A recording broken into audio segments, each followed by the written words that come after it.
वो गुरु जी के पास चले गया। गुरुदेव, गुरु जी, गुरुदेव, गुरुदेव। गुरु जी बोले क्या हो गया सेठ जी, बहुत दिनों के बाद आ रहे हो, क्या बात है गुरुदेव?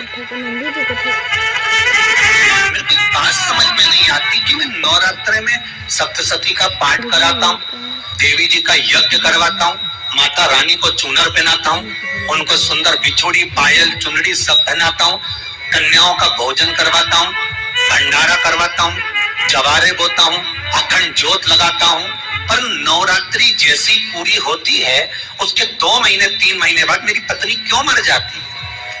4 पत्नियां मेरी मर चुकी है, 5वीं मैंने शादी करी है। गुरुदेव आप कृपा करिएगा, कुछ तो बता दीजिए, कुछ करुणा कर दीजिए।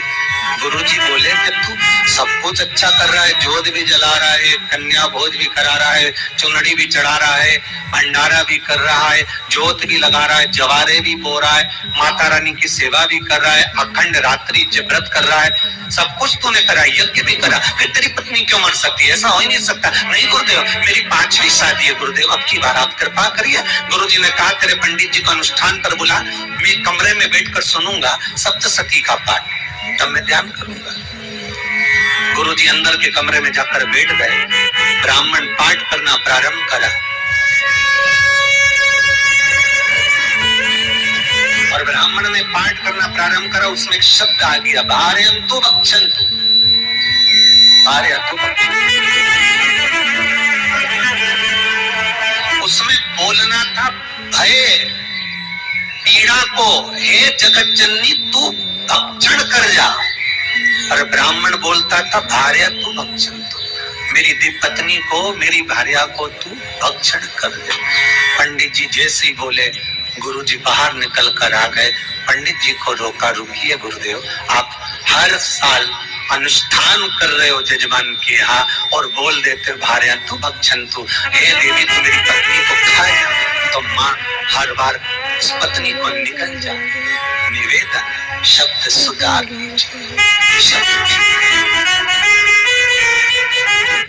चौथा कारण है कि आप जो पाठ कर रहे हो, आप जो पूजन कर रहे हो, आप जो अनुष्ठान कर रहे हो, उसमें कुछ ना कुछ गलती जरूर हो रही है। ये चौथा कारण है।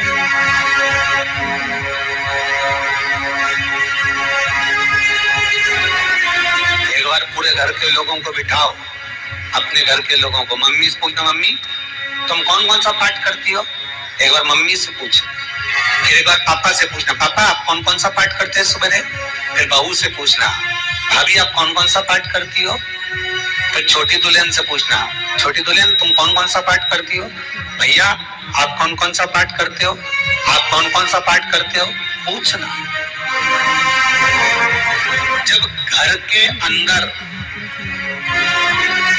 बड़ी बहू अलग तरह का पाठ कर रही है, छोटी बहू अलग तरह का पाठ कर रही है, मंजली बहू अलग तरह का पाठ कर रही है, माँ अलग तरह का पाठ कर रही है, पति अलग तरह का पाठ कर रहा है, तो उसका जो प्रभाव है, कौन सी चीज कहाँ टकरा रही है, जिसके कारण घर में रोग इतना है कि कोई सही होने वाला ही नहीं।